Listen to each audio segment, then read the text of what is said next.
Tudo bem, pessoal? De volta aqui no meu canal no YouTube nesta segunda-feira e eu queria aproveitar para falar com vocês mais um pouquinho sobre o Santos, óbvio. E uma coisa que me deixou muito incomodado, que eu tratei ontem no vídeo e que eu gostaria de abordar com mais profundidade nessa conversa que vamos ter agora. A questão do Gil e os desperdícios de pontos do Santos nesse Campeonato Paulista.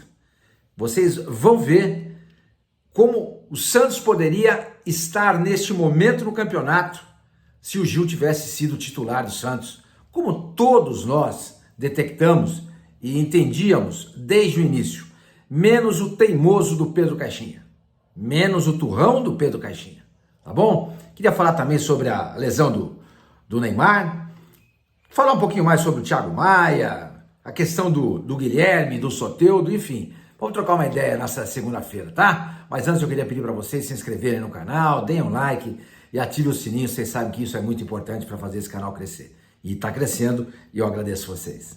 Gente, é o seguinte, foi o que todos nós santistas dizíamos no começo do campeonato ou da temporada. Se o Gil tivesse perdendo a posição para um Gustavo Gomes, mas não esse Gustavo Gomes de hoje não, hein? Aquele Gustavo Gomes de um ano atrás, vai. Tudo bem, pô, o Gustavo Gomes é melhor do que aquele Gustavo Gomes, era melhor do que o Gil, era melhor. Quer dizer, o que eu quero dizer é o seguinte, se ele estivesse perdendo a posição para um jogador bom, um jogador incontestável, você acha assim, caramba, esse cara no Santos agora, o Santos não vai tomar mais gol, vai ser a defesa menos vazada do campeonato, etc e tal, tudo bem, ninguém ia reclamar. Aliás, podia até reclamar, eu também acho que reclamaria, porque para mim o Gil é titular sempre. Mas o fato é que o Gil estava sendo preterido pelo técnico Pedro Caixinha pelo Basso. O Basso era o jogador que estava colocando o Gil no banco de reservas. Basso que hoje nem sequer é cogitado para entrar em campo. Porque quando tem uma dor de barriga qualquer, o primeiro a entrar é o Luan Pérez. Depois o Luizão e ele passa a ser a terceira opção. Porque demorou várias partidas, talvez umas 7, 8 partidas para o técnico do Santos perceber que o João Basso não tinha a menor condição de jogar como titular do Santos. Aliás, ele não tem condição de jogar de titular em nenhum time na Série A do Campeonato Brasileiro. Nenhum. Mas vinha jogando titular no Santos. E, consequentemente, enterrou o Santos em várias partidas. A mais simbólica delas foi a diante do Corinthians em Itaquera, quando o Santos perdeu por 2-1. Os 2 gols do Corinthians nasceram de falhas do Basso. Então eu fiz aqui uma relação de pontos que o Santos desperdiçou nesse campeonato, porque o Gil não jogou. Aliás, eu queria aproveitar e comentar um tweet do meu amigo Rodolfo Gomes sobre o Gil. Olha, sem o Gil, o Santos fez 8 jogos, sofreu 13 gols. Com o Gil, o Santos fez 5 jogos e sofreu só 1 gol. Que diferença, né? Que diferença, né? Não é que ele fez 1 e não sofreu nenhum. Não, 5. Mais da metade do que ele fez sem entrar em campo ou nem ser convocado, relacionado pelo técnico Pedro Caixinha. Então, repito, com o Gil, 5 jogos, 1 gol sofrido. Sem o Gil, 8 jogos, 13 gols sofridos. Então, eu estava vendo aqui, ó, o Gil, ele jogou nos 2-0 contra o Bragantino ontem, jogou nos 3-0 contra a Inter, 3-0 contra o Noroeste, ficou de fora da partida contra o Corinthians, quando o Santos perdeu por 2-1, aquela partida do Basso que eu mencionei para vocês, e jogou também contra o Novo Horizontino. E na partida contra o Botafogo, foi 1-1, ele jogou só 13 minutos. E quando ele entrou em campo, já estava 1-1. Quer dizer, o jogo que o Gil participa e que o Santos sofre... teve o Água Santa, perdão. Teve um jogo contra o Água Santa que foi 3-1. Deixa eu confirmar aqui, Santos e Água Santa, exatamente. Santos perdeu por 3-1, ele jogou e foi um chute de longa distância que o Água Santa acabou fazendo o gol. Ele participa também, como eu estava falando para vocês, da partida contra o Botafogo, estreia do Neymar, mas ele entra faltando 13 minutos para acabar o jogo. E já estava 1-1 a partida. Já estava 1-1. Então, não dá para computar essa partida, correto? Então ele faz 2-0 com o Bragantino, 3-0 com a Inter, 3-0 com o Noroeste, 3-1, o único gol sofrido contra o Água Santa, e um 0-0 contra o Novo Horizontino no interior de São Paulo. Agora, ele não joga contra o Corinthians, como eu falei com vocês. Ele não estava em campo quando o Botafogo fez o gol de empate na estreia do Neymar. Ele não jogou na derrota de 3-1 do São Bernardo. Ele não jogou no empate 1-1 com a Ponte Preta. Ele não jogou na derrota contra o Velo Clube por 2-1. Então, se a gente fosse computar esses pontos, se a gente fosse computar esses pontos, o Santos poderia ter feito pelo menos mais uns 10 pontos. Pelo menos mais uns 10 pontos. Tá? O Santos tem hoje 21 pontos. 21 pontos no Campeonato Paulista. 21 pontos. Ele terminou a fase de classificação com 18, com a vitória de ontem por 2-0, pulou para 21. O Corinthians tem 27, terminado com 27, pulou para 30 com a vitória de 2-0 sobre o Mirassol. Ou seja, o Corinthians tem 30, o Santos tem 21. Se o Santos tivesse feito esses 10 pontos a mais, que jeito? Por exemplo, contra o Velo Clube, o Santos perdeu. O centroavante do Velo Clube, lá esqueci o nome dele, deitou e rolou. Fez gol de cabeça, aproveitou, deitou e rolou em cima da zaga do Santos, que tinha quem? João Basso. O Santos não fez ponto algum contra o Velo, poderia ter feito 3. Contra a Ponte Preta só fez 1. E a Ponte Preta faz um gol de cabeça com o Jean Dias. Foi em cima do Luan Pérez, é verdade, mas, sabe, é duro você ter que jogar por si e também pelo companheiro. O cara fica completamente atabalhoado em campo, perdido, porque do lado dele tá o Baço. Então o Santos poderia ter feito mais 2 pontos contra a Ponte Preta. 2 pontos, porque ele só fez 1. Então 3 contra o Velo, 2 contra a Ponte Preta, 5. Contra o São Bernardo, perdeu por 3-1. Pô, gente, dá pra ganhar aquele jogo. O Santos saiu ganhando por 1-0, gol do Guilherme, vocês lembram disso. Dava pra ter feito mais 3 pontos. Não fez nenhum. Então 5 e 3 a 8. Contra o Botafogo, só fez 1 ponto, poderia ter feito mais 2. 8 e 2, 10. E contra o Corinthians, vamos dizer que contra o Corinthians tivesse empatado. Tá? Tivesse empatado. 11. O Santos tem hoje 21 pontos. O Santos poderia ter hoje 32 pontos. O Corinthians tem 30. O que eu quero dizer com vocês? Que se daqui a pouquinho o São Paulo ganhar do Novo Horizontino e se classificar, o São Paulo vai pegar o Palmeiras. E o Santos vai pegar o Corinthians. Tá? O Santos poderia estar jogando essa partida de semifinal do Campeonato Paulista como mandante. Poderia estar recebendo, por exemplo, o São Paulo na Vila Belmiro, porque aí o Corinthians seria o segundo colocado, o Palmeiras o terceiro e o São Paulo seria o quarto colocado. O Santos poderia estar jogando como mandante contra o São Paulo nesse jogo de semifinal, na Vila Belmiro. Entendeu? Então, veja só o que a teimosia de um treinador faz com um time de futebol. O Vicente Matheus foi um presidente antigo do Corinthians, década de 1970, 60, pegou já acho que finalzinho de 50 também. Revezava ele, o Vadielu, saiu o tempo inteiro, eram os dois. O Vicente Matheus foi um presidente muito folclórico. Ele dizia coisas do tipo assim, quem está na chuva tem que se queimar. Entendeu? Era coisas engraçadas. Ele às vezes até fazia de propósito para gerar notícia na mídia. Mais uma vez, ele falou o seguinte, que técnico não ganha jogo, mas perde. Ele falou isso. Técnico não ganha jogo, mas perde. Claro que não é bem assim, é um exagero. Então a gente vê, por exemplo, o Santos hoje jogando, fazendo aquela marcação, pressão assim que perde a bola. É muito legal. O Santos hoje é o time que mais desarma no campo de ataque, de todos os participantes do campeonato. De todos os participantes, o Santos é o time que mais desarma no campo de ataque. Isso não vem do acaso. Isso é óbvio que é treinamento do Caixinha. Claro, tem que se dar um mérito para ele. Bom tempo jogando ali no meio campo ao lado do Schmidt. Também é outra sacada do Caixinha. O reaproveitamento do João Schmidt, tirando Rincon e Pituca, também é obra do técnico. Certo? Mas a teimosia dele com o Gil foi uma coisa que saltou aos olhos. Por exemplo, quando estavam jogando Rincon e Pituca, ninguém estava implorando o Schmidt no time e nem o Bom Tempo como titular. Não, ele foi lá e trabalhando no dia a dia com os jogadores e percebeu, escuta, dá para fazer isso aqui, acho que vai melhorar. Mas a questão do Gil era visível. Qualquer um percebia que o Gil não podia ser reserva do Baço. Não podia ser reserva do Lampérez. Todo mundo sabia que a zaga tinha que ser Gil e Zé Ivaldo. Porque o Zé Ivaldo, se ele começou um pouco claudicante, com o passar do tempo ele melhorou abruptamente. E passou a ser esse jogador hoje que está jogando e... Gente, o Santos está muito bem servido. Ali nas águas, eu não esperava isso. Não esperava, confesso que eu não esperava. Mas todo mundo reclamava a presença do Gil no time titular. Ou a ausência dele do time titular.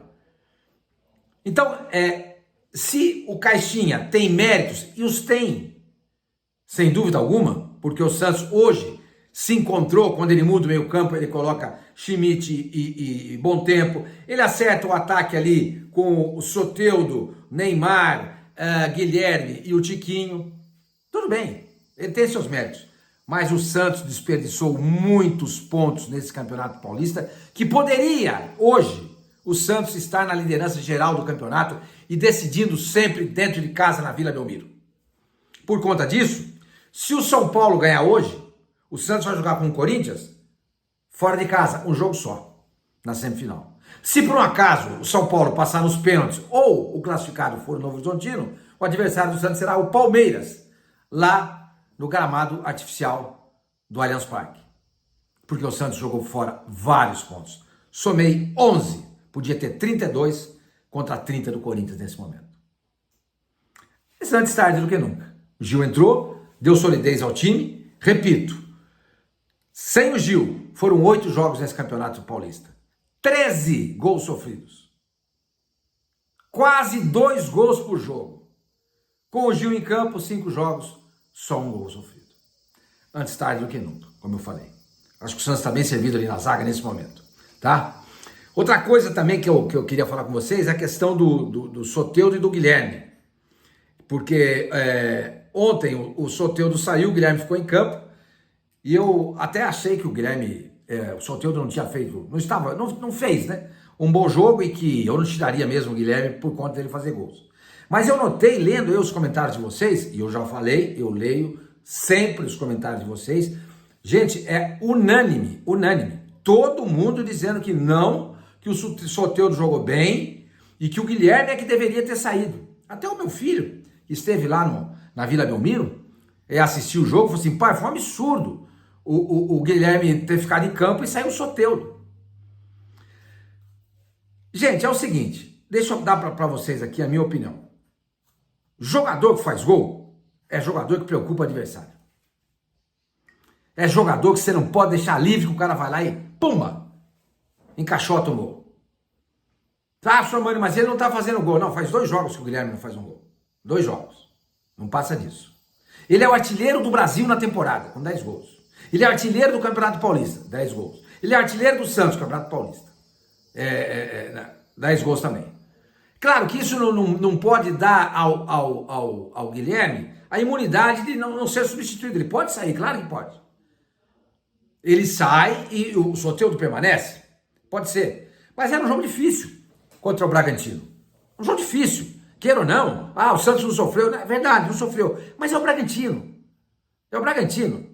E o técnico do Bragantino, Fernando Seabra, fez o favor de não escalar o Lucas Evangelista. Ótimo, foi ótimo. Eu nem comentei isso com vocês ontem. Foi ótimo ele não ter jogado, como baita jogador, o Santos veio dar de olho nele.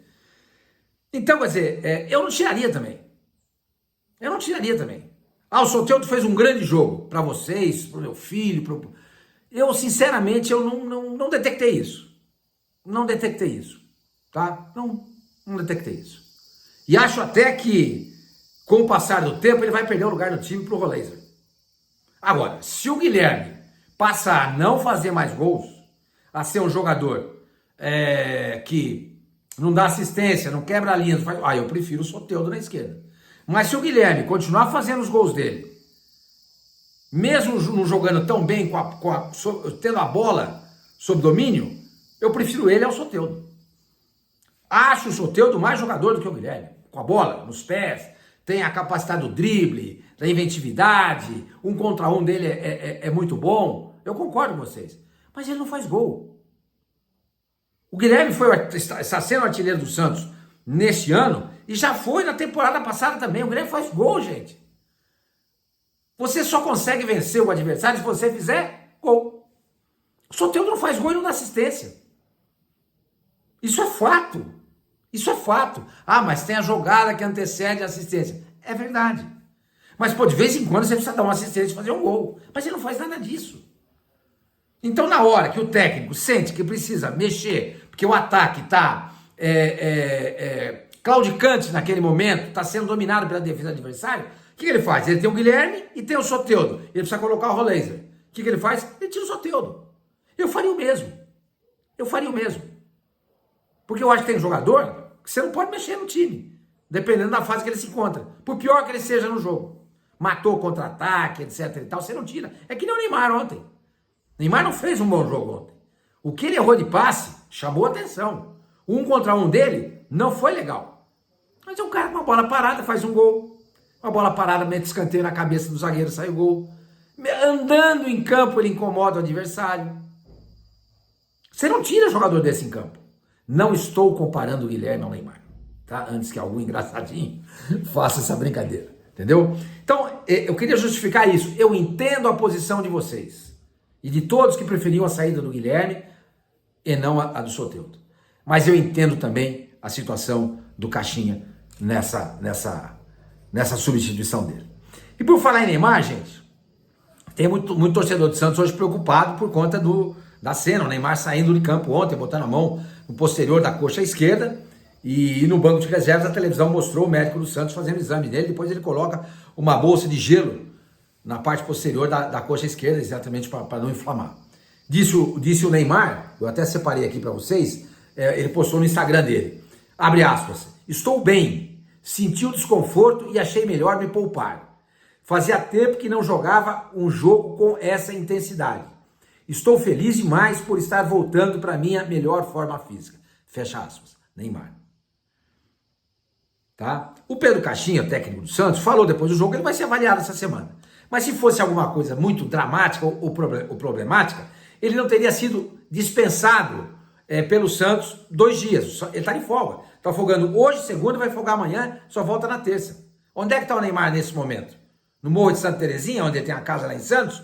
Não, ele está em Guaratiba. Não, perdão, Mangaratiba. Que é onde fica a mansão dele. Então, se ele tivesse algum problema, é evidente que o departamento de saúde, o departamento médico do Santos, diria, Neymar, pelo amor de Deus, vem amanhã aqui, vamos fazer aqui alguma sessão disso, daquilo, daquilo outro. Eu não sou médico, não sei qual é a sessão que ele iria fazer para recuperar. Se ele foi liberado 2 dias, é sinal que ele está bem. Ainda bem. Tá? Então essa eu queria falar para vocês a respeito do Neymar e dar meio que notícia, é a questão do Instagram, o meu comentário, se ele tivesse mal ele não teria sido liberado, entendeu? Outra coisa, pessoal, a respeito do Thiago Maia, ontem depois do jogo, o presidente do Santos, conversando com a mídia, falou que o Flamengo está sendo intransigente nessa questão, e tem que ser mesmo, eu não tiro a razão do Flamengo, hein, gente? Eu não tiro a razão do Flamengo. Eu acho que se todo time fizesse isso, o calote acabava. E não sei se o Santos teria contratado tanta gente assim. A única coisa que eu não entendi nessa história toda é que o Santos iria dar 1,5 milhão de euros na mão do Flamengo para pegar já o Thiago Maia e depois iria parcelar 2 milhões restantes, porque ia custar 3,5 milhões de euros o passe ou os direitos econômicos do jogador. E o Flamengo não aceitou. Ele preferiu continuar levando o calote do Internacional, ao invés de pegar 1,5 milhão na mão e quem sabe, talvez o Santos me pague, ou talvez não pague, mas apostar em algo já tendo 1,5 milhão na mão. Isso foi a única coisa que me chamou a atenção. Aí tem muita gente dizendo que o Flamengo está com medo de reforçar o Santos. Porque de fato, gente, o Santos vem forte para o campeonato. Paulista, para a Copa do Brasil, para o Campeonato Brasileiro. Você bota um Thiago Maia aí, fica melhor ainda. Aí você vai sacrificar o bom tempo. Você pode ter certeza disso. Ou quando o Zé Rafael voltar, o bom tempo também vai para o banco. Eu já disse ontem aqui para vocês, eu não gastaria esse dinheiro com o Thiago Maia. Não precisa. Tem o Schmidt, tem o Rincon, tem o Pituca, tem o Zé Rafael. Não precisa. O Santos podia pegar esse dinheiro, pegar o departamento de análise estatística dele lá, o scout, etc e tal, e procurar um lateral direito. É o que o Santos mais precisa. Eu olhei aqui nos comentários de vocês também, todo mundo reclamando do Sherman. Todo mundo reclamando do Sherman. E dizendo o seguinte, ó, entre ele e o Zé Godoy, vai ele. Mas ele não está à altura de ser titular do Santos. Achei até que ele fez uma partida um pouco mais confiante ontem, eu disse para vocês. Mas eu concordo com vocês. Nesse momento, ele não tem bola para ser titular do Santos. Nesse momento, eu adoraria que o Aderlan estivesse voltando para o Santos. Mas eu não sei se ele ia jogar com o Caixinha, porque o Caixinha foi o primeiro a dispensar o Aderlan quando ele jogava lá no Bragantino. Também não sei o que vai acontecer. Entendeu? Então, gente, é isso aí. Foi um papo gostoso, né? Espero que vocês tenham curtido aí o vídeo. E o São Paulo vai jogar logo mais contra o Novo Horizontino. E dependendo do resultado, a gente já vai saber. Hoje mesmo, até o final da noite, a gente já vai ficar sabendo quem vai ser o adversário do Santos na semifinal do Campeonato Paulista. E eu vou fazer um vídeo amanhã falando exatamente sobre essa partida. Tá bom? Nos falamos.